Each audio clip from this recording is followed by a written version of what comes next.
Unong yalam berim kesengle no Garo National Liberation Army GNLA ubalong u area commander Laden CH Sangma ulangat akti jeng kipulit haka arpunyo terik ulber habak mara South Garo Hills District.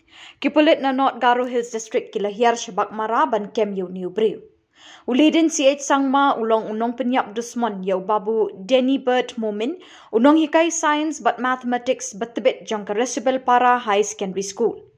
Haka khat kendai terik unai tung arjar khat ar ubabu Denny Bert Momin ulasya siat yap ha uleden hakmat kalok bat kibahye ngasem ubala kenno ba udon kti ban yarap ikipulit. Kala shimpor bones nem ikipulit ban twet yuni unong penyap brew namar ki brew ki ting ban yarap ikipulit namar ke GNLA ha gitugis nem kala pentrim ha keleng gisnong ha Garo Hills. Minta ke GNLA kala depay kum upum bat uleden CH Sangma udon kti kipulit ban yo igijing pencitom kat kum ki kendon jong kaan.